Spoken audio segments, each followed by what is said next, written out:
আজকে আমি শ্রীরামপুরের মোহনজ্যোতিতে এসেছি। তো এখানে আইলৌমা বাড়িতে বলে একটা এক্সিবিশন করা হচ্ছে। তো সেখানে কি নাম, আবরণীর কালেকশন দেখলাম।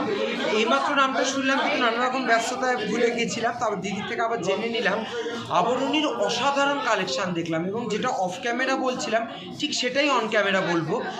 কোয়ালিটির সঙ্গে কোনো কম্প্রোমাইজ নেই। অরিজিনাল, এই যে আমরা আজরাক আজরাক বলে এত লাফালাফি করি, অরিজিনাল আজরাক। দিদিকে বলবো একটু যদি ক্যামেরাটা করা যায়, এই কোয়ালিটি যদি আপনারা হাতে নিয়ে দেখেন বুঝবেন অরিজিনাল আজরাক কাকে বলে। আমরা মুখে খুব আজরাক আজরাক করি, তো অরিজিনাল প্রত্যেকটা জিনিসের অরিজিনাল জিনিস যেমন সুন্দর কোয়ালিটি, তেমন সুন্দর দেখতে, তেমন পকেট ফ্রেন্ডলি প্রাইস। আমি প্রাইস তো বলার নিয়ম নেই, কিন্তু এখানে যে আমি যে কটা প্রাইস দেখছি প্রত্যেকটা প্রাইস কিন্তু অত্যন্ত পকেট ফ্রেন্ডলি। মানে আপনারা কিন্তু ডেইলি ওয়ার পারপাস থেকে শুরু করে দিদি অকেশনে আছে, সমস্ত রকম প্রাইসের জিনিস রয়েছে।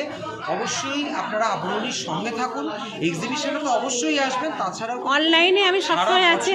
দিদি অনলাইনে আমি লাইভও করি, অনলাইনে লাইভও করেন। আবরণীর কি কোনো পেজ রয়েছে? হ্যাঁ, আবরণী পেজ, ফেসবুক পেজ রয়েছে, সেটাকে অবশ্যই ফলো করে রাখুন।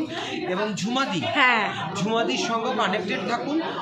প্রত্যেকটা কিন্তু অরিজিনাল কালেকশন আপনারা দেখতে পাবেন। আমার দেখে খুব ভালো লেগেছে, আপনাদেরও রেকমেন্ড করবো অবশ্যই কিন্তু আবরণীর কালেকশন রাখতে হবে। আবরণীর কালেকশন ছাড়া কিন্তু এবারে পুজো ইনকমপ্লিট।